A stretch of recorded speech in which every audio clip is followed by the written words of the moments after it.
Halo semua, selamat datang di video kita yang ketiga untuk tugas yang ketiga dari praktikum modul cyber.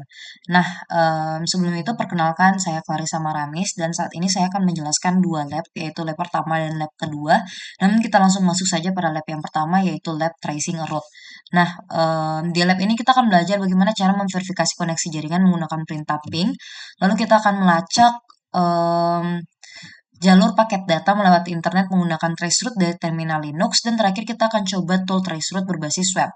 Nah, semua ini dilakukan di dalam CyberOps Workstation VM. Nah, tentunya yang pertama yang harus kita siapkan adalah CyberOps Workstation VM dan juga Internet Access. Nah, di sini saya sudah membuka untuk Cyber Security VM Workstation-nya. Di sini kita langsung coba saja, kita akan melakukan part 1, yaitu Verifying Network Connectivity Using Ping. Nah, di sini kita tuliskan saja untuk yang akan kita coba. Di sini kita coba ping ke server Cisco. Nah, jadi query-nya kita tuliskan ping min-c 4 cisco.com. Nah, setelah itu kita langsung run saja. Ini artinya kita ping ke Cisco sebanyak 4 kali. Nah, kita menunggu untuk hasilnya. Nah, di sini bisa kita perhatikan ada 4 paket yang dikirim dan 4 paket yang diterima kembali. Artinya 0% paket loss. Ini menandakan koneksi internet VM kita berjalan dengan baik. Nah, kita juga harus memperhatikan kalau misalnya Cisco itu menggunakan Akamai CDN yang sehingga mengakibatkan IP address yang muncul itu mungkin berbeda tergantung dari lokasi geografis yang kita tempati. Kemudian kita langsung masuk saja pada part yang kedua, kita akan melakukan tracing route to a remote server using traceroute. Nah, di sini saya sudah mencoba yang tadi, namun untuk traceroute ke Cisco sendiri itu seringkali tidak stabil. Tetapi kita langsung coba saja untuk melihat apakah memang benar kita bisa melihat untuk jalur lengkap yang dilewati dari paket VM kita menuju ke server Cisco. Nah, di sini kita langsung tuliskan saja untuk perintahnya www.cisco.com. Kita langsung run. Nah, di bagian sini untuk yang pertama itu adalah default atau gateway dari router lokal kita. Nah, hop-hop berikutnya itu adalah router-router milik ISP, dan hop terakhir itu adalah server Akamai yang menghosting konten Cisco. Nah, sekarang juga kita bisa menyimpan hasilnya ke dalam teks.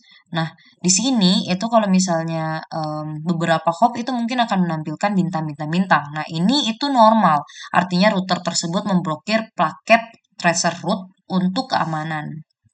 Nah, untuk kita menyimpannya, itu caranya bagaimana? Untuk menyimpannya ke txt, kita langsung di sini kita langsung stopkan saja di ke-6.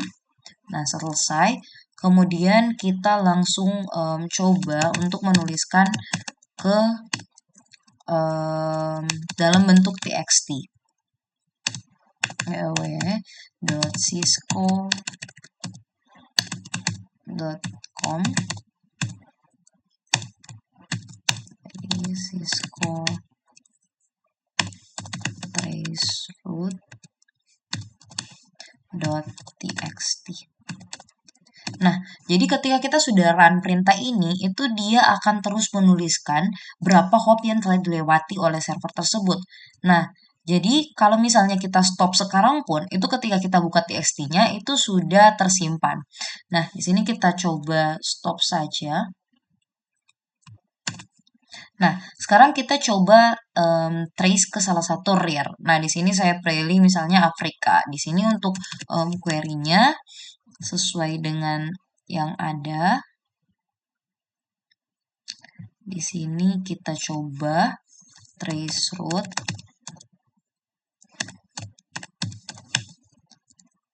www.afrinik.net afrinik traceroute.txt. Nah, nantinya ini dia akan langsung tersimpan. Di sini ada typo.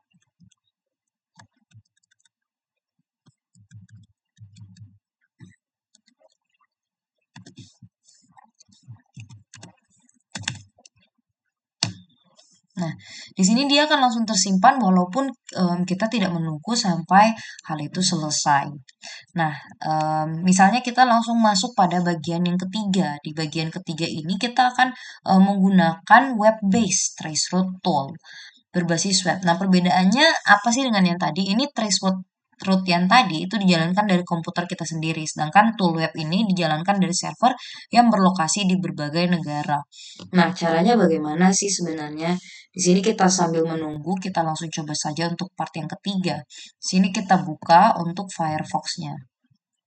Kita menunggu.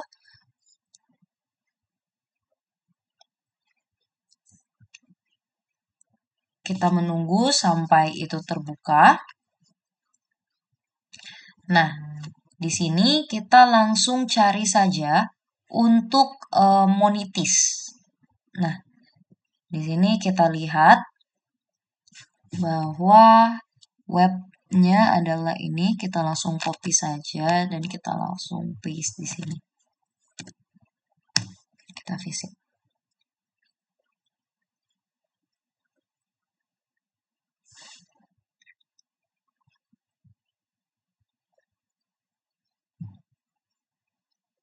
Nah, kemudian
nah, di sini untuk linknya itu ternyata sudah tidak berfungsi. Maka kita akan coba pada link yang lain. Karena setelah kita masuk, linknya itu malahan membawa kita ke tim viewer. Nah, kita coba menggunakan rute yang lain. Nah, di sini kita langsung coba saja masuk pada rute yang lain.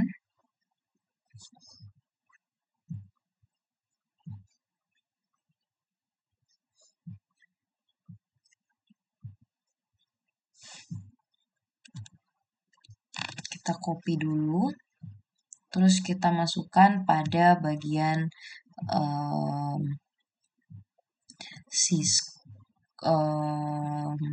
lab VM-nya.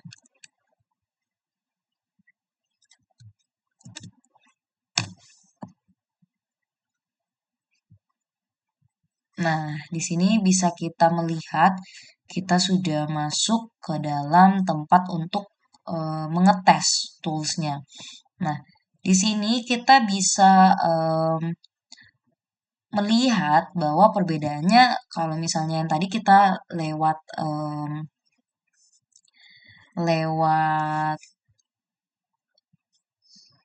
lokal. Nah, sekarang kita akan lewat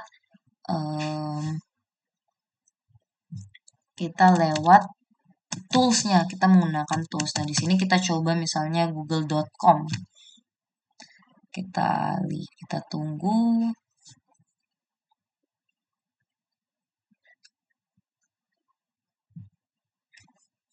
Nah, di sini kita bisa melihat peta dan daftar hop yang muncul. Nah, kita bisa lihat jalur geografis paket data dari server Google itu di mana, melewati berbagai kota dan juga negara.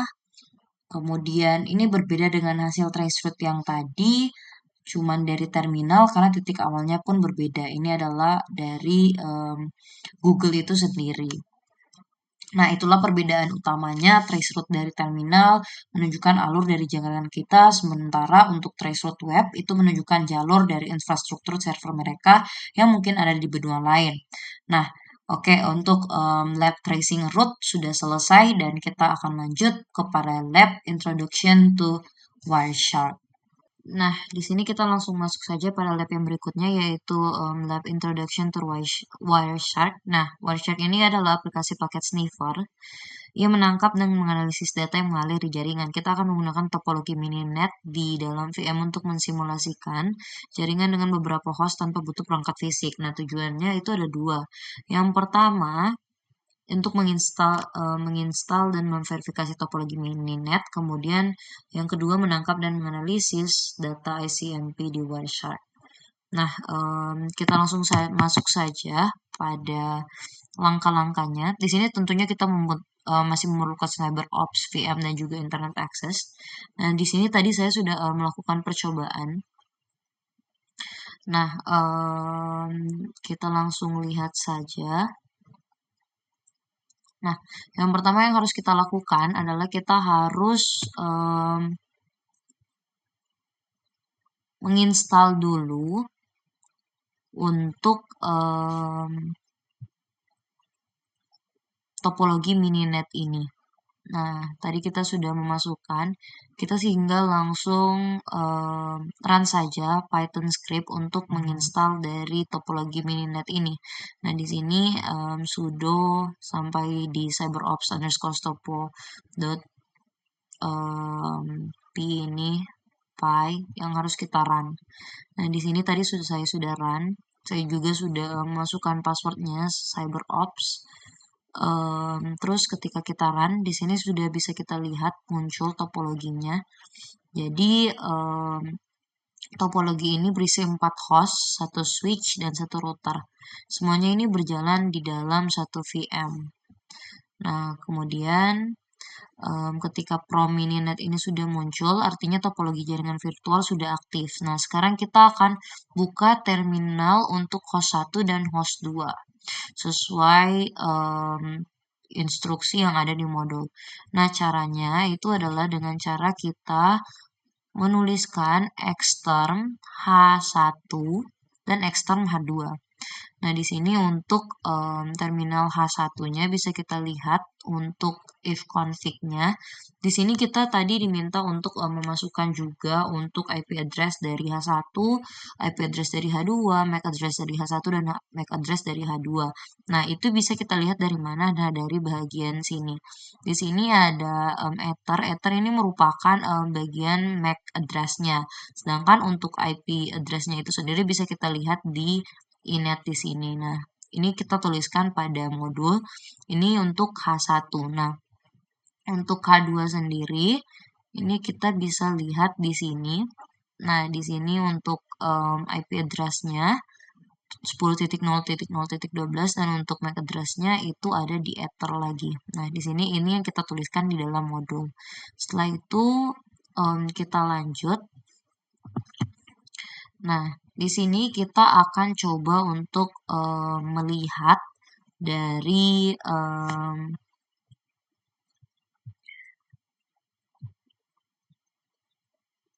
bagian PDU-nya untuk Wireshark. Nah, di sini yang harus kita masukkan agar kita bisa melihat bagian ini itu adalah query perintah Wireshark N. Nah, di sini kita tadi menunggu untuk bisa melihat. Nah, di sini ini kita masuk sebagai super user, bisa kita lihat yang tadi setelah kita coba ping juga. Tadi kita masuk, kita tekan juga ini untuk yang tampilan ini itu sama. Kita tekan H1 min at 0. Dan setelah itu tadi kita telah coba ping dan itu sudah berhasil. Bisa kita lihat di sini kita melakukan ping untuk 10.0.0.12 atau H2 itu berhasil. Dan nah, di sini kita bisa lihat untuk kalau misalnya kita ingin melakukan filter. Soalnya di sini kita tulis filternya ICMP. Nah, di sini bisa kita langsung lihat bersama. Kemudian kita lanjut. Nah, di sini ada pertanyaan untuk apakah MAC address-nya sama? Ya, iya sesuai. Ya, mengapa sesuai? Ya, karena paket yang dikirim dari H1 menuju H2, maka alamat MAC tujuan pada frame Ethernet harus sama dengan MAC address milik interface H2@0. Nah, hal ini menunjukkan bahwa frame dikirim langsung ke perangkat tujuan pada jaringan lokal. Nah, itu semua bisa terjawab dari kita masuk ke halaman ini, Wireshark N. Kita akan masuk sebagai super user. Nah, kemudian di sini kita diminta untuk membuat lagi untuk terminal pada H4 dan R1. Nah, di sini kita langsung buat saja. Tadi saya sudah membuatnya, kita bisa langsung lihat bersama. Ini untuk H4. Untuk H4 sendiri ini ada IP address-nya, kemudian ada MAC address-nya. Nah, kita lihat untuk R1 juga. Nah, untuk R1 sendiri di sini ada IP address-nya, kemudian ada MAC address-nya, dan di sini juga ada R1 at 2. Di sini adalah IP address-nya dan di sini adalah MAC address-nya. Di sini kita harus tuliskan juga di dalam modulnya. Setelah itu kita masuk lagi. Kita akan melihat, mencoba ping apakah sukses atau tidak. Di sini kita bisa langsung lihat dari super user yang tadi kalau misalnya itu sukses atau tidak. Nah, di sini bisa kita lihat di bagian ini itu sudah tertulis untuk dari destinasi si H4-nya. Sehingga bisa kita pastikan kalau misalnya ping itu sudah sukses. Nah, kemudian di sini kita lihat saja untuk bagian ini kita akan keluar dari bagian mininet karena kita sudah berhasil membuktikan kalau misalnya semua dari router ini sudah terkoneksi. Nah, tadi kita buka lagi untuk terminal utamanya. Terminal utamanya di sini kita langsung tuliskan saja quit. Nah, di sini sudah kembali. Nah, untuk membersihkan semua proses yang telah tadi dilakukan oleh Mininet, kita masukkan komen sudo mn-c. Nah, di sini kita langsung masukkan saja.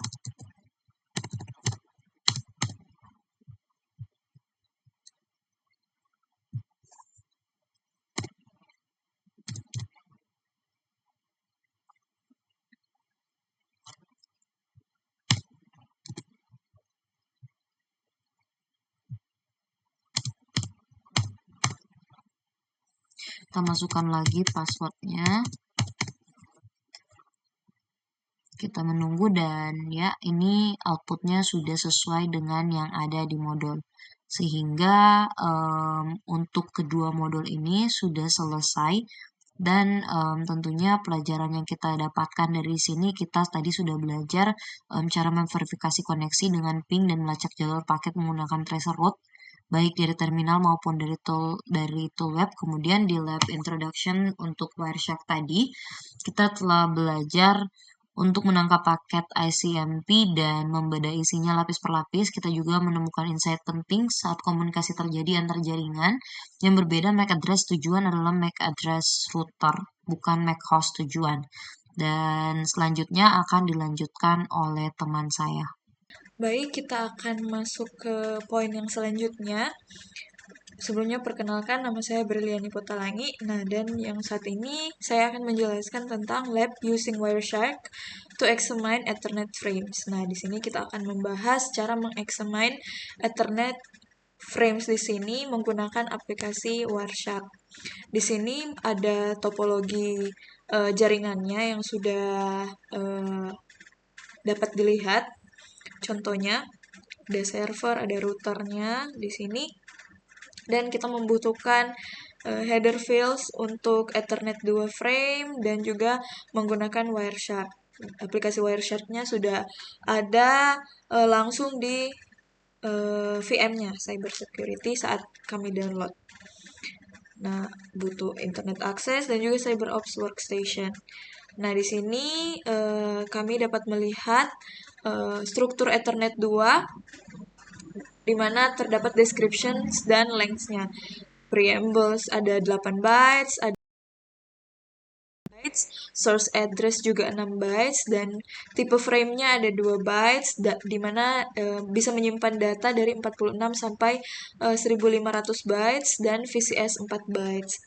Nah, di sini kita bisa melakukan percobaan menggunakan Ethernet frames di sini sebagai contoh yang sudah ada di gambar. Tapi kita juga bisa melihat milik kita sendiri. Kita buka Wireshark kita.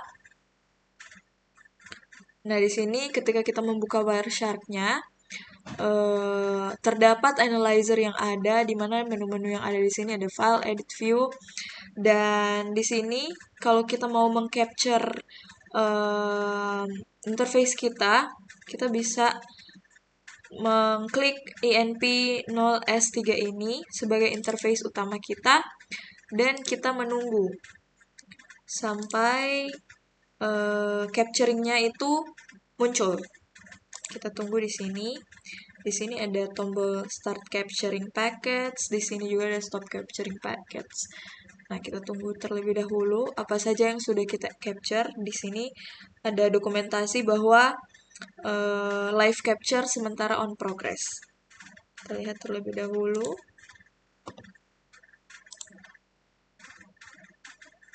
Coba ya, kita stop terlebih dahulu dan kembali. Kita coba lihat. Nah, di sini sudah kelihatan apa-apa saja yang kita lakukan di dalam Linux kita ini. Ada waktunya, ada source-nya, ada destination-nya, protokolnya, length, dan juga info-infonya. Nah, bisa kita lihat di sini. Kita juga bisa mengetik sendiri filter apa yang akan kita gunakan untuk kita cari agar cepat untuk dicari. Di sini ada ARP. Kita lihat di sini. Nah, ini dia untuk contohnya. Oke, yang selanjutnya, kita quit without saving aja. Oke, di sini bisa kita lihat ada contents ARP-nya, ada field preamble dengan value not shown in capture dengan deskripsi yang ada. Kemudian destination address-nya, broadcast-nya, FF, sampai terakhir source address-nya juga, frame tape, data, dan juga VCS-nya. Nah, di sini ada beberapa pertanyaan. What is the significant about the contents of the destination address field? Destination address pada frame pertama bernilai FFFF yang menunjukkan bahwa frame dikirim secara broadcast. Artinya, paket tersebut dikirim ke seluruh perangkat yang ada dalam jaringan lokal karena alamat MAC belum diketahui. Nah, why does the PC send out a broadcast at ARP prior to sending the first ping request? PC mengirimkan ARP broadcast sebelum ping pertama karena hanya mengetahui alamat IP tujuan, tetapi belum mengetahui alamat MAC-nya. Untuk dapat mengirim frame Ethernet, diperlukan alamat MAC tujuan sehingga PC menggunakan ARP untuk meminta informasi tersebut ke seluruh jaringan. Setelah mendapatkan balasan, barulah ping dapat dilakukan. What is the MAC address of the source in the first frame? Alamat MAC sumber pada frame pertama adalah F48C5062626D. What is the vendor ID OUI of the source NIC? Vendor ID atau OUI dari NIC sumber adalah F48C50 yang menunjukkan pabrikan perangkat tersebut. What portion of the MAC address is the OUI? Bagian OUI adalah 3 byte pertama dari MAC address yaitu F48C50. What is the source NIC serial number? Nomor seri NIC adalah 3 byte terakhir dari MAC address yaitu 62626D. Nah, ketika kita coba capture ulang di sini, terus misalnya kita melakukan ping 88 dah. Oke, kalau kita bisa menunjukkan contoh memping di terminal, tinggal klik saja ping nomor IP tujuannya, dan di sini mendapat balasannya. Oke, kita exit saja. Oke, part yang selanjutnya adalah examine the network configuration of H3. Di sini kita buka terminal. Oke, kita masuk ke sudo lab support files scripts cyberops tokopy. Oke, dengan password cyberops. Oke, muncul di sini. Untuk topologi cyberops-nya bisa dilihat server berada pada center dan ada router yang pertama dengan 3 PC di bawah server dan 1 PC dari router. Nah, ini bisa dilihat file-file apa saja yang di traceback terakhir kali, dan kita akan melakukan selanjutnya. Nah, di sini bisa kita lihat. Kita coba dulu untuk masuk ke H3-nya. Extern H3.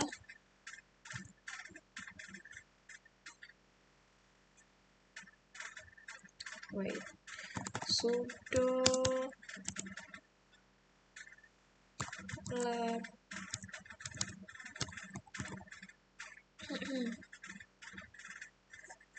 kita bisa lihat di sini yang sudah saya pernah buat.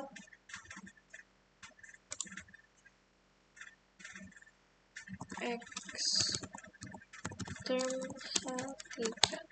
Nah, di sini kita masuk ke root node H3-nya as super user. Nah, kita coba lihat if config-nya. Nah, di sini bisa kita lihat untuk host interface dari H3ETH0, IP address-nya di sini ada di 10.0.0.13 dan MAC address-nya ada di header E258.7E92FF10. Oke. Kita coba net start .r. Nah, di sini bisa kita lihat untuk default gateway-nya di host H3 ada di 10.0.0.1. Nah, kemudian kita bisa menghapus ARP, sampah ARP atau cache dengan ARP -n. Nah, seperti itu. Memang tidak ada muncul apa-apa karena itu akan itu untuk menghapus. Kemudian kita coba Wireshark GTK.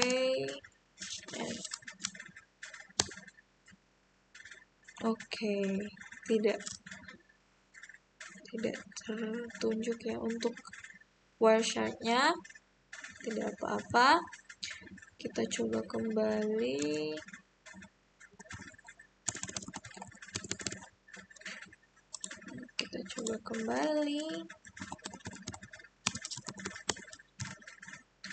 Ping NC 510. Oke, kita coba ping untuk default gateway-nya yang tadi 10.0.0.1 dan berikut adalah balasannya.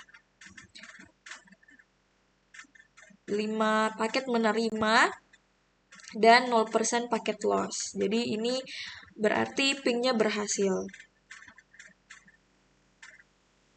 Nah, kemudian kita bisa lihat di sini.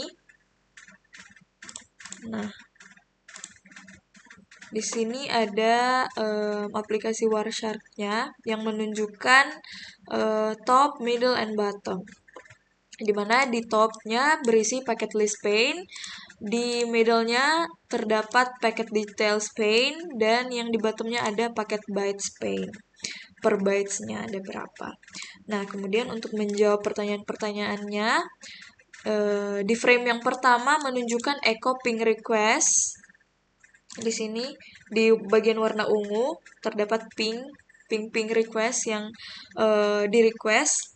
Kemudian di yang bagian B ini menunjukkan paket details pane, di mana di sini terlihat ada 98 bytes on wire. Dan di bagian C sini, what is the MAC address of the PC NIC? MAC address PC NIC ada di C428B224 ECCB. Kemudian default gateway dari MAC address-nya adalah 926662 F01421. Bisa kita lihat dari gambar tersebut. Nah, kemudian what type of frame is this displayed? Nah, tipe frame yang terlihat di sini adalah Ethernet 2. Kemudian yang terakhir ada source IP address-nya. Di sini terlihat bahwa source IP address-nya ada di 10.0.0.13 yang sending replies kepada yang merequest, dan juga IP tujuannya ada di 10.0.0.1.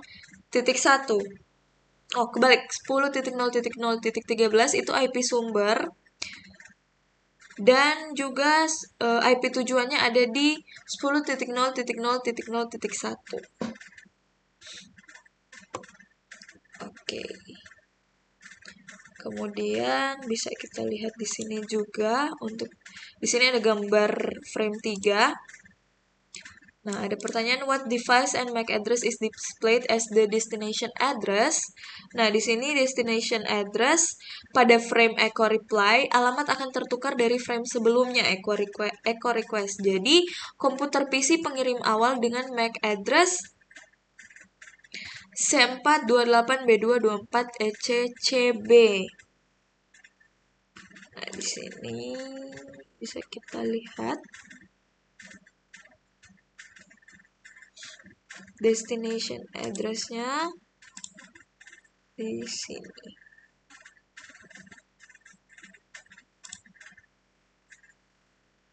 Oke, yang selanjutnya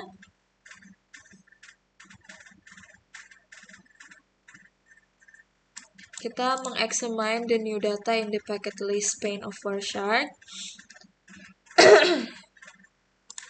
Nah, di sini sudah terdapat source dan destination-nya. Untuk MAC address-nya ada di C428B224 ECCB, dan destination-nya juga sudah ada. Kemudian IP address-nya 10.0.0.13 dan destination 10.0.0.1. Oke. Nah, kemudian ada pertanyaan lanjutnya, why has the destination IP address changed while the destination MAC address remain the same?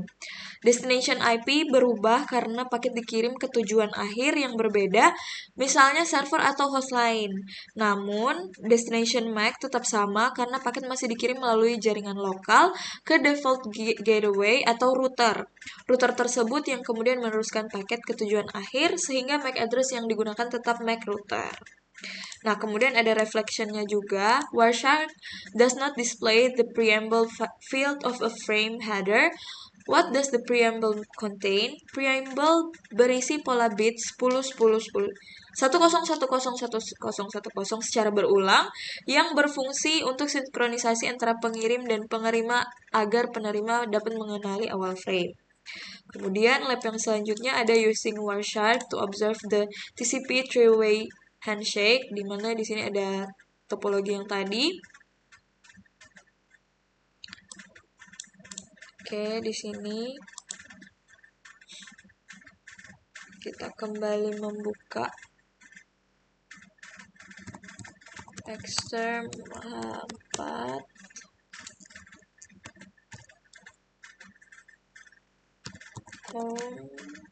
Analyze lab support files, scripts, rexer. level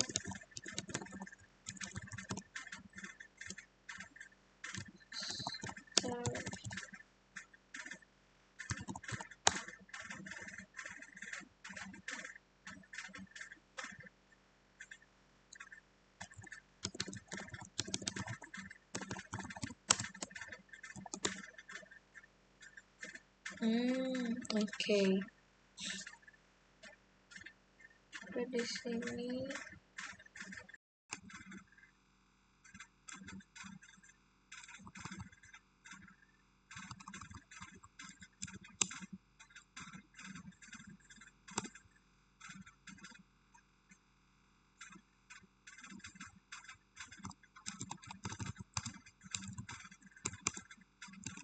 kita sudah coba untuk membuka H1 dan juga H4.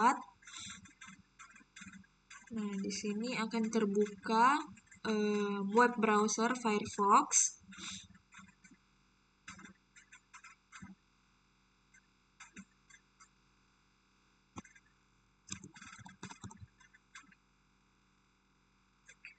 Dan kita mungkin coba buka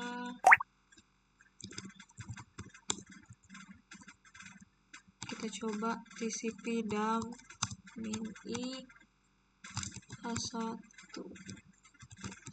kosong min V min C. Oke, di sini terdapat TCP dump version yang digunakan.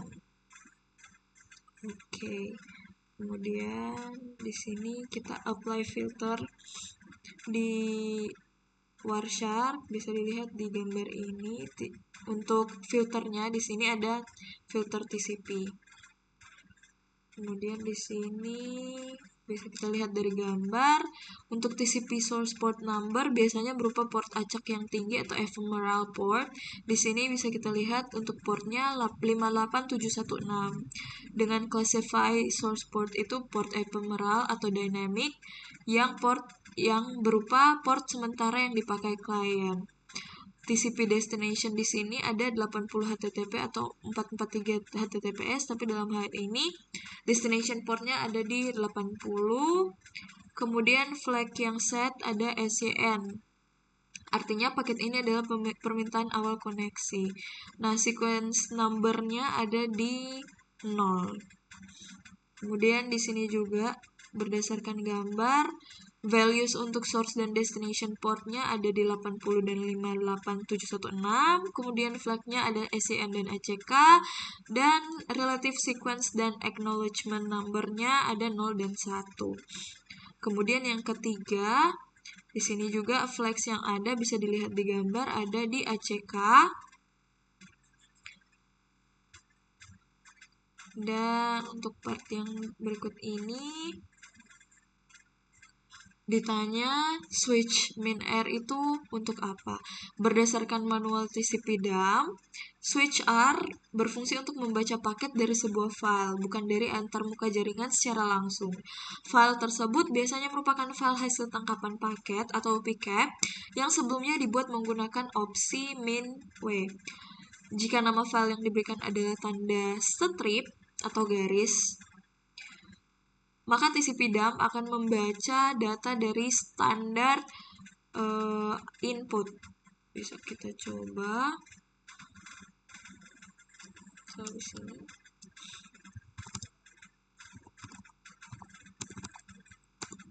Nah, ini dia contohnya.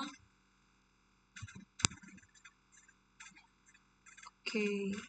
Kemudian di sini juga quit sudah tadi, kita coba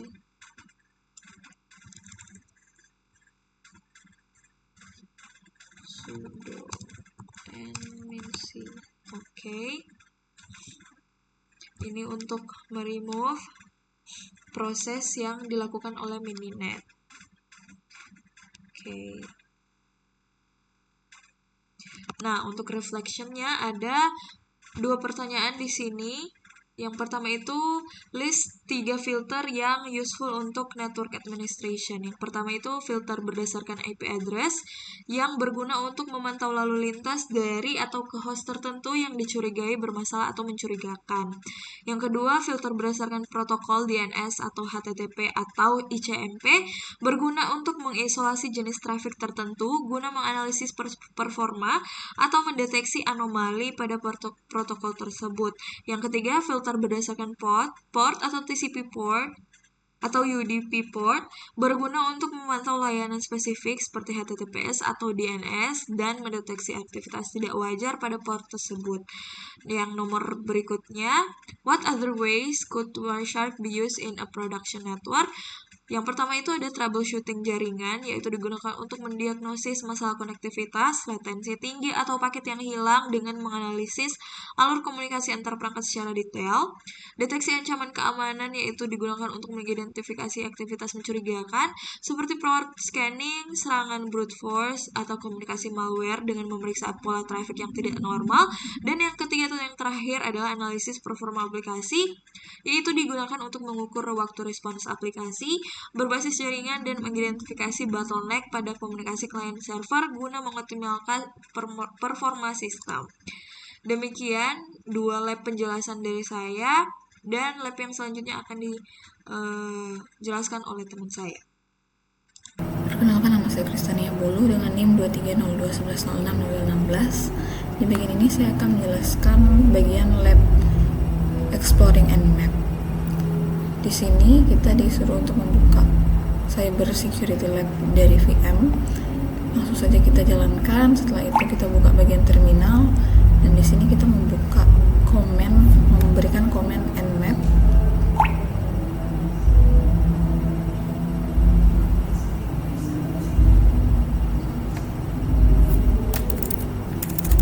Dengan mengetik man Nmap. Ini hasil yang akan menunjukkan, yaitu adalah deskripsi dari Nmap itu sendiri. Jadi di sini apa itu Nmap? Nmap ini adalah alat atau open source yang digunakan untuk eksplorasi jaringan dan audit keamanan. Dan Nmap ini dirancang untuk memindai jaringan besar dengan cepat, walaupun juga dapat digunakan dengan baik pada satu host saja. Dan ini menggunakan paket IP mentah dengan cara yang inovatif untuk menentukan host mana saja yang tersedia di jaringan dan layanan apa atau nama dan versi aplikasi apa yang ditawarkan oleh host tersebut, dan sistem operasi apa serta versinya yang digunakan, jenis paket filter apa, maupun firewall-nya yang dipakai, serta pula karakteristik lainnya. Selanjutnya di sini kita akan press enter bagian example.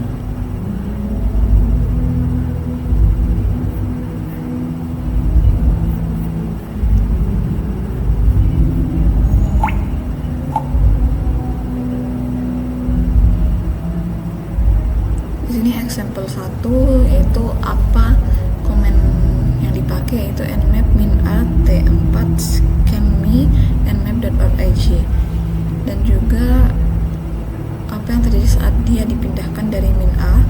Yang dilakukan adalah dari min-a ini mengaktifkan fitur analisis lengkap. Jadi ini fitur-fitur yang ditampilkan, sedangkan dengan min-t4 dia mempercepat proses scanning.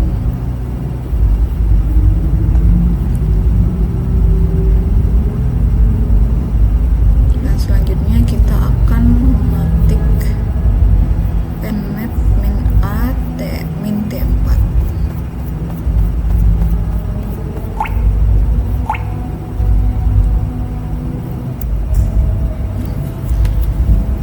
Min-a, kita bisa langsung saja ambil dari sini.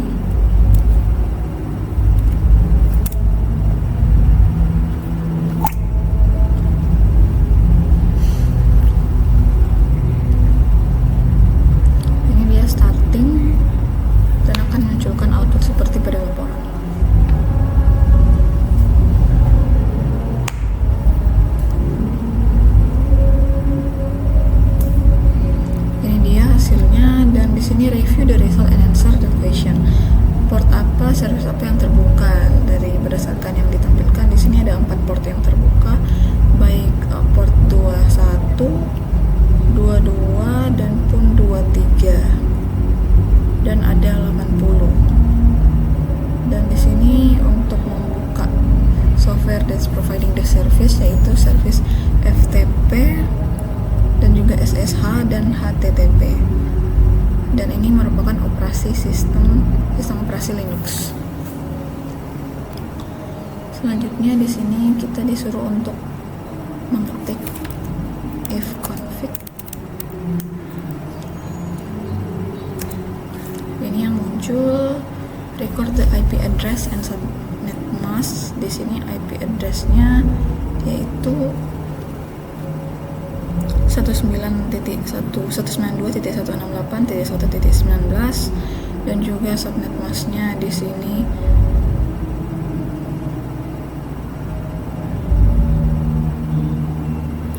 subnet mask-nya 255.255.255.0 dan juga network-nya di sini 192 atau 10.0 titik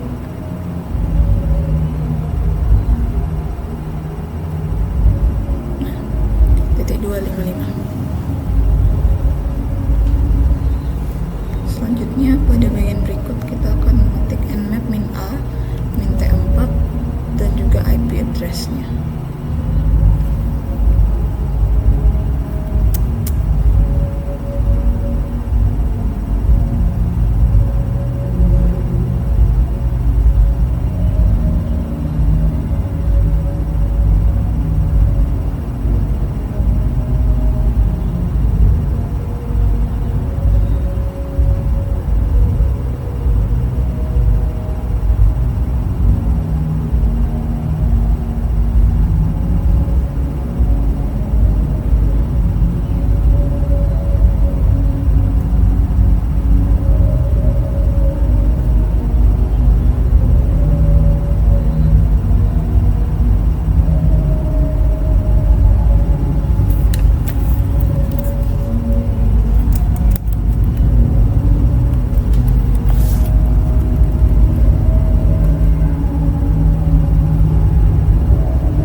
Untuk host dalam WAN itu ada 192.168.1.1 dan 192.168.1.19 dan 5 host yang aktif serta service umumnya FTP, SSH, Telnet, HTTP, dan DNS.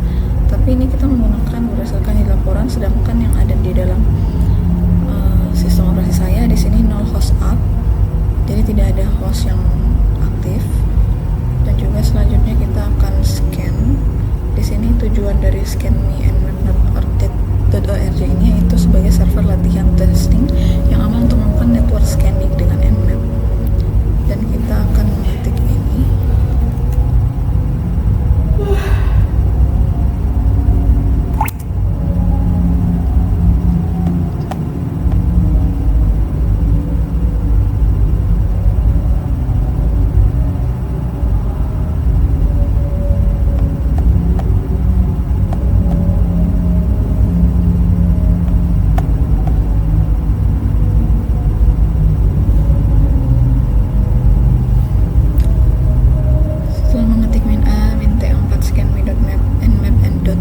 Di sini akan starting nmap 7.080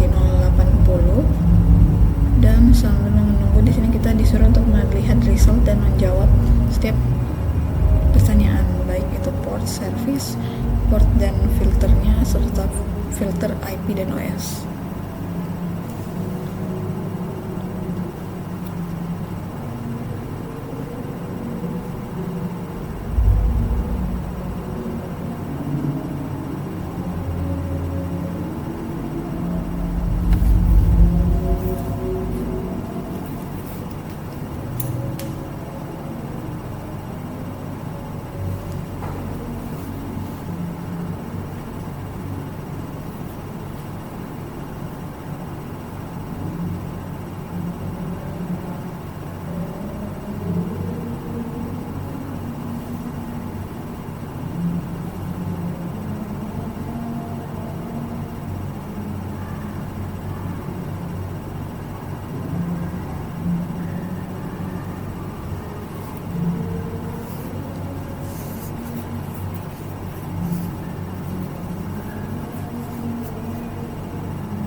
Selanjutnya di sini sudah dimunculkan dan port service yang terbuka itu adalah 22.80.9929 dan juga 31337.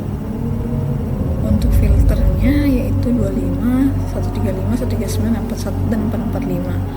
IP address dari servernya itu 45.33.32.156 dan OS-nya adalah Linux Ubuntu. Jadi berdasarkan dari lab Nmap ini dapat direfleksikan bahwa dia merupakan alat yang sangat berguna untuk meningkatkan keamanan jaringan karena membantu administrator mendeteksi port yang terbuka dan juga mengidentifikasi layanan beserta versinya dan dapat mengetahui sistem operasi yang digunakan oleh suatu perangkat. Dengan informasi ini, administrator dapat menentukan setiap potensi celah keamanan dan segera melakukan perbaikan ataupun pengamanan. Dan juga Nmap ini digunakan untuk audit keamanan secara rutin dan memantau perangkat yang aktif dalam jaringan. Tapi di sisi lain dia juga dapat disalahgunakan oleh pihak yang tidak bertanggung jawab ataupun seorang threat actor dapat menggunakan Nmap untuk melakukan pengintaian atau reconnaissance, memindai port terbuka, mengidentifikasi layanan yang rentan, serta memetakan struktur jaringan target sebelum melakukan serangan. Oleh karena itu, meskipun Nmap merupakan alat yang netral dan bermanfaat, penggunaannya sangat bergantung pada tujuan dan niat penggunaannya. Baiklah, selanjutnya kita akan lanjut ke lab yang berikut, yaitu lab using Wireshark to examine UDP DNS capture.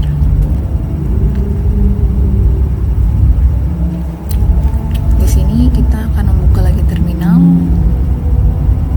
untuk mengecek setiap EF config kita.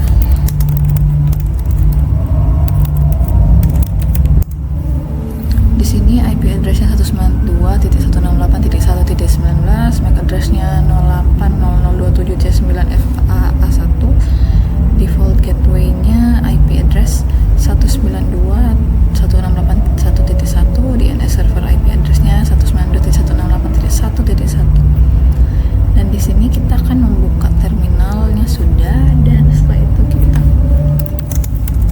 mengetik cat resolve.conf.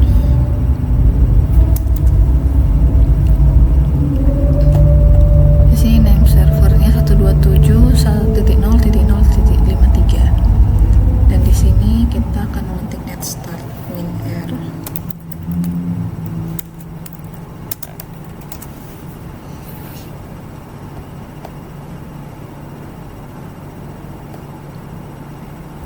Di sini akan memunculkan setiap kernel IP routing table-nya, baik destination, gateway, GNMS, flex, dan MS Windows serta IRT iFace-nya. Dan di sini dia default gateway yaitu DNEN-P0S3. Dan langsung saja kita akan membuka sudo Wireshark-nya. Kita bisa buka Wireshark baik dari terminal maupun langsung.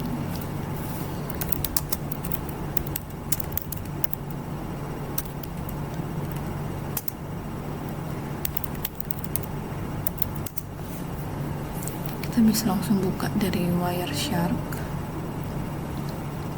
Di sini kita akan membuka ENP 0S3 di sini untuk melihat setiap yang berjalan.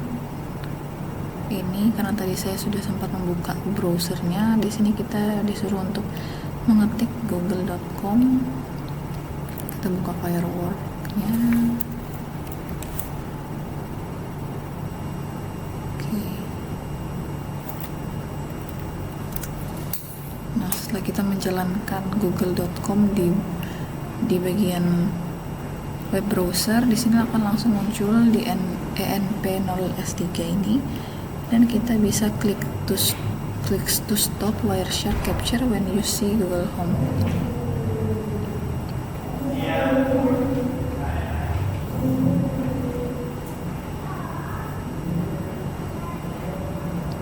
Di sini muncul setiap DNS package-nya, dan juga di sini ada bisa mengidentifikasi setiap IP, MAC address, dan source untuk destination device.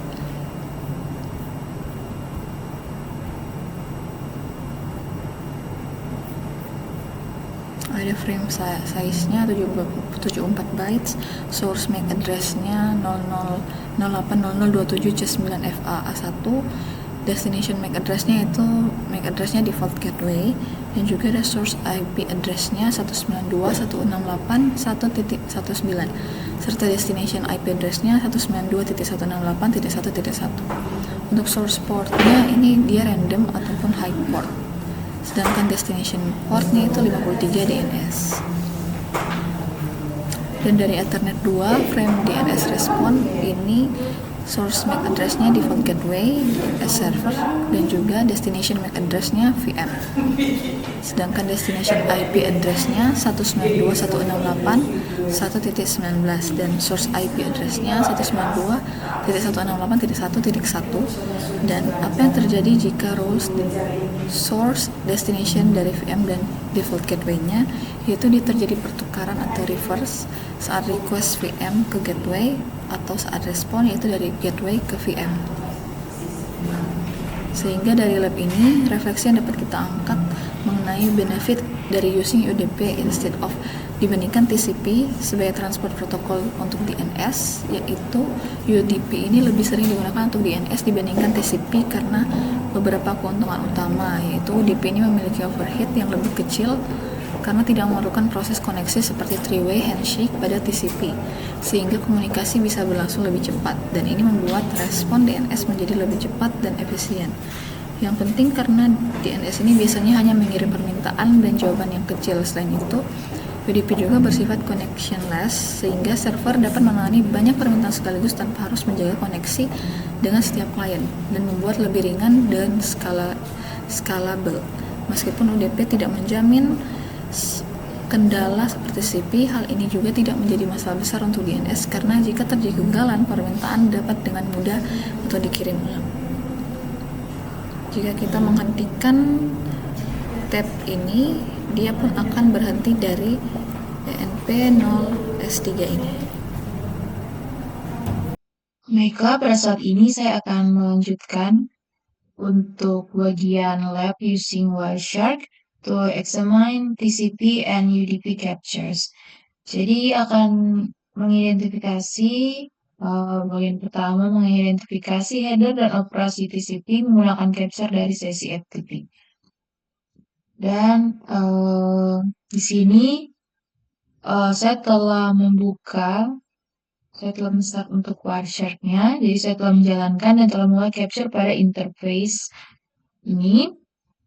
Dan capture dimulai untuk menangkap seluruh traffic dari jaringan.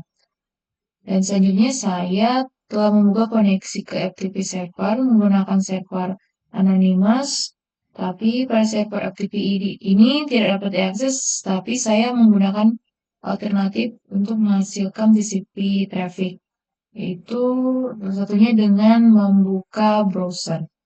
Jadi akses ini tetap menggunakan protokol dari TCP dan dapat dianalisis pada Wireshark.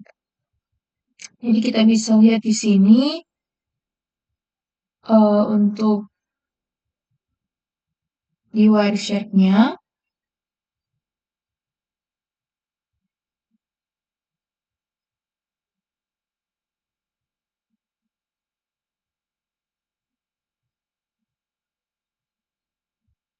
Dan kita bisa lihat di sini untuk kita bisa memfilter, misalnya kita hanya akan memfilter untuk paket TCP.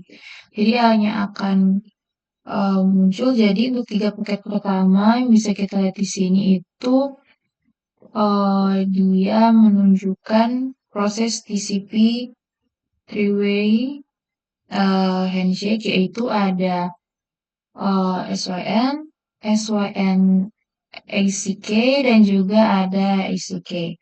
Jadi untuk SYN itu digunakan untuk memulai koneksi, SYN ACK itu sebagai respon dari server, dan ACK itu sebagai konfirmasi. Jadi pada bagian header TCP ini terdapat beberapa file penting, seperti ada source dan juga destination port, ada sequence number, ada juga acknowledgement number, dan ada window TCP. Dan kita bisa lihat di sini ada bagian tabel. Jadi untuk setiap server ataupun laptop dari masing-masing itu bisa berbeda-beda. Dan setelah untuk penutupan dari TCP ini, jadi ketika komunikasi selesai, TCP akan melakukan proses termination menggunakan flag FIN dan juga ACK. Dan selanjutnya pada bagian yang kedua, oke, jadi ini untuk bagian, jadi ini untuk SYN, ini untuk SYN ACK, ini untuk ACK.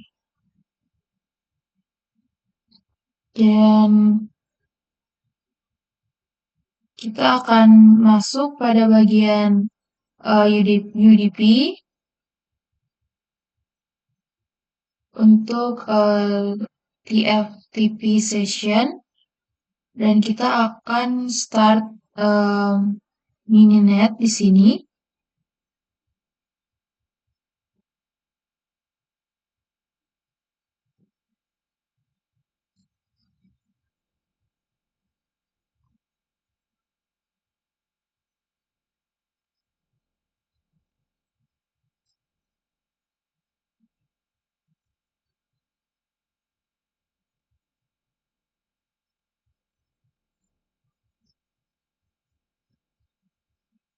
Oke, jadi pada bagian selanjutnya itu akan menggunakan mininet untuk mensimulasikan jaringan dan melakukan capture UDP melalui TFTP.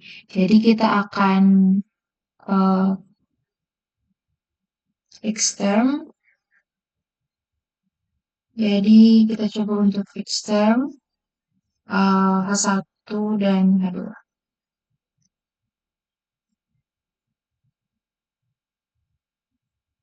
Jadi membuka terminal untuk H1 dan H2, dan kita akan mencoba menjalankan pada pertama itu kita akan coba jalankan pada H1.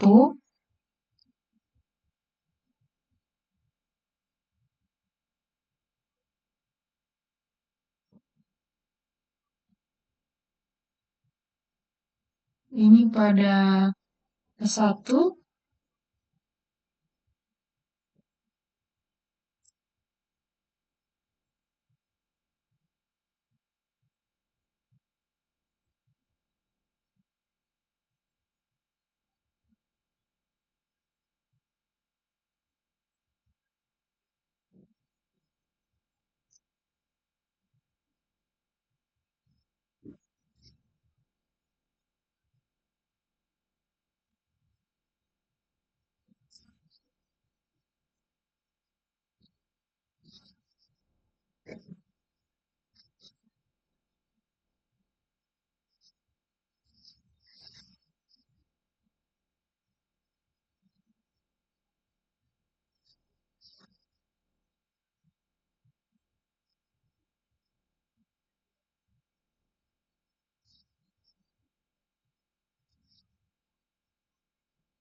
Selanjutnya akan create file.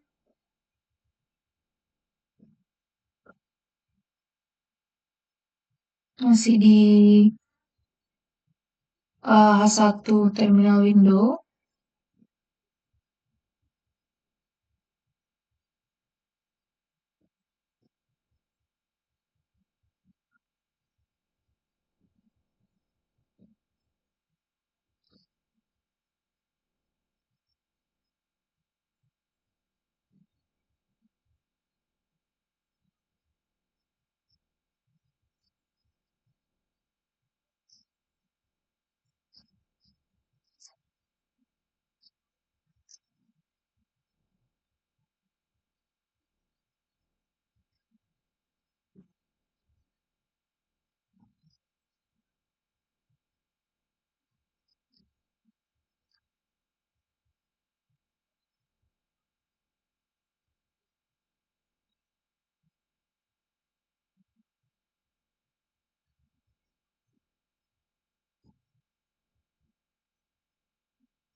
Oke, jadi saya membuat file yang akan ditransfer menggunakan TFTP.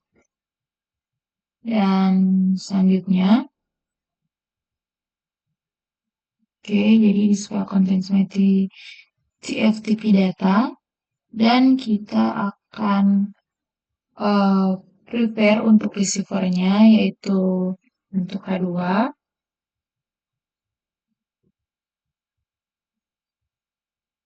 Jadi untuk file kosong akan dibuat di H2 sebagai tujuan transfer. Kita menggunakan perintah touch.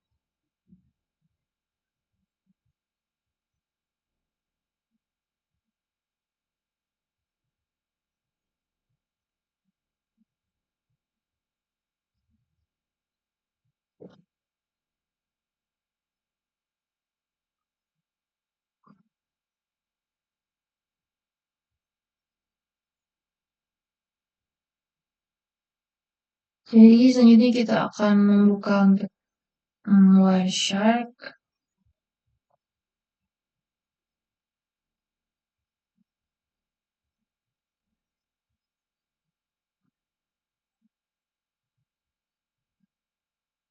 Jadi kita akan memilih ini yang H1 untuk melihat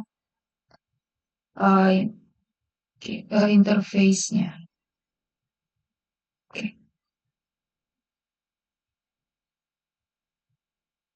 Oke, bisa kita lihat di sini.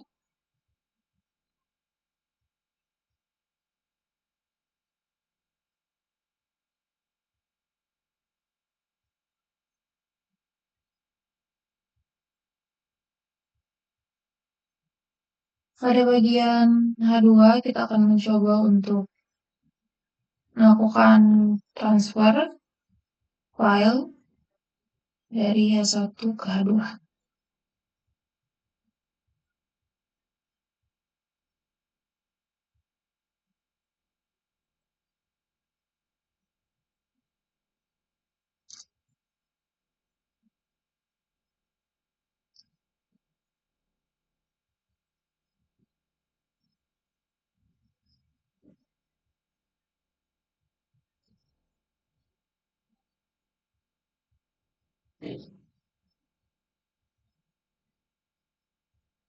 Oke, bisa terlihat. Dan saat ini kita akan mencoba untuk memfilter UDP. Mungkin kita bisa cek di sini UDP dan bisa kita terlihat. Jadi UDP ini berbeda dengan TCP karena bersifat connectionless sehingga tidak memerlukan proses handshake. Jadi pada header UDP ini itu hanya terdiri dari source port, destination port, ada length, dan juga ada checksum.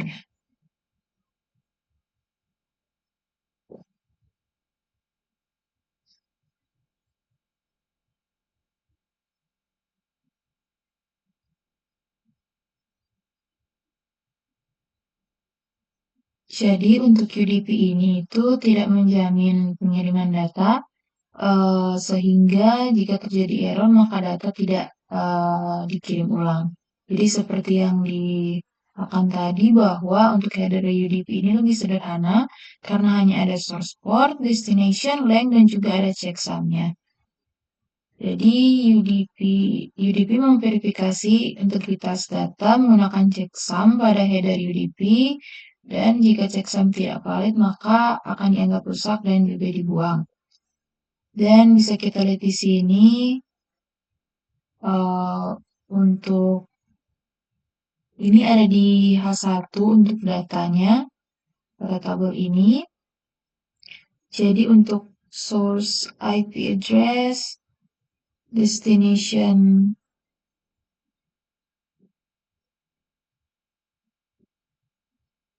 IP, source port number, destination port number, UDP message lane, dan juga ada UDP checksum.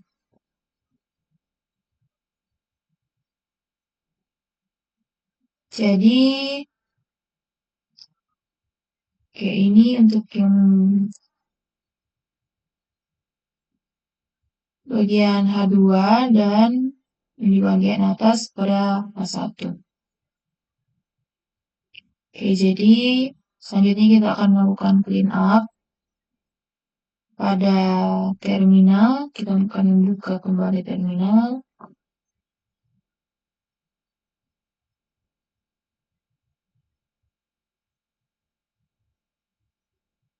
Jadi pada bagian Minet ini kita akan quit. Oke, dan kita akan clean up processing setelah kita mulai dari Mininet.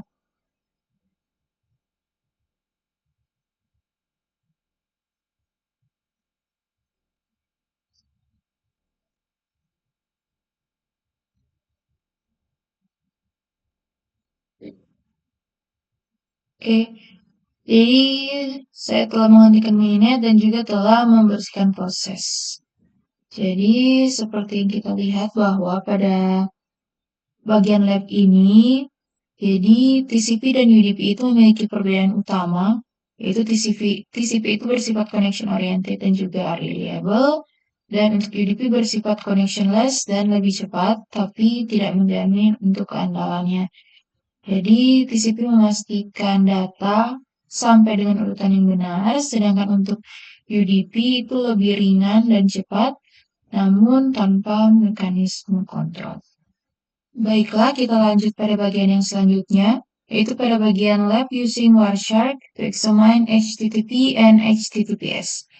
Jadi pada bagian ini kita akan menganalisis traffic HTTP menggunakan Wireshark dan juga memahami perbedaan dari HTTP dan HTTPS. Saat ini kita akan membuka terminal terlebih dahulu.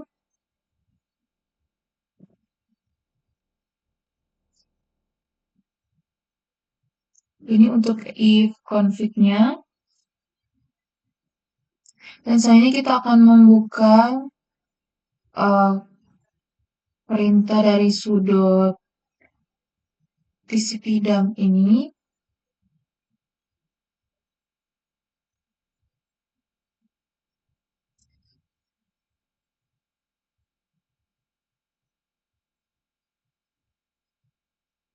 Oke. Dan kita akan mencoba untuk membuka browser, tapi pada modul ini untuk browsernya memang sudah tidak aktif, jadi kita akan membuka browser yang lain dan saya akan membuka dari terminal.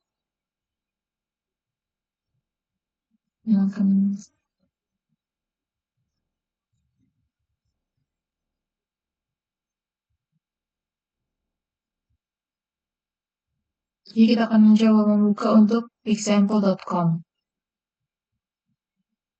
Dan kita akan Ctrl C di sini. Dan kita akan membuka untuk HTTP dump-nya.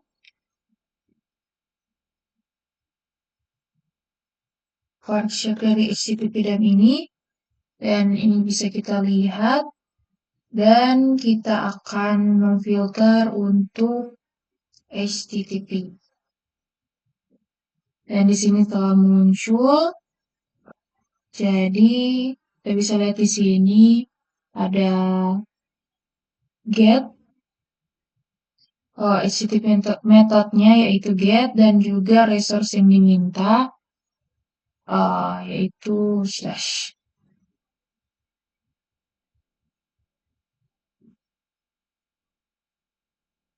Jadi bisa kita lihat di sini bahwa untuk HTTP itu datanya dapat dibaca secara langsung.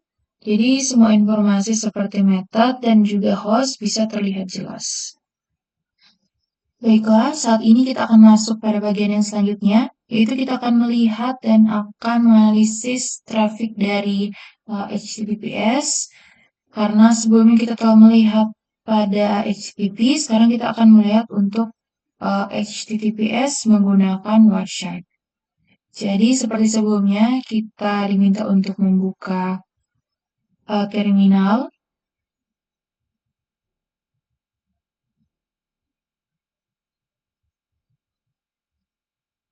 Oke.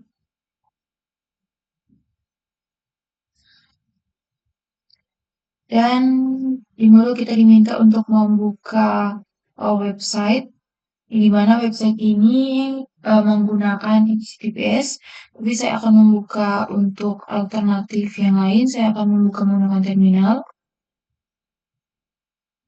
Dan tetap sama akan menggunakan HTTPS. Oke, jika sudah, kita akan Ctrl C. Dan kita akan membuka Wireshark untuk HTTPS-nya. Oke, kita bisa lihat di sini muncul. Dan kita akan coba untuk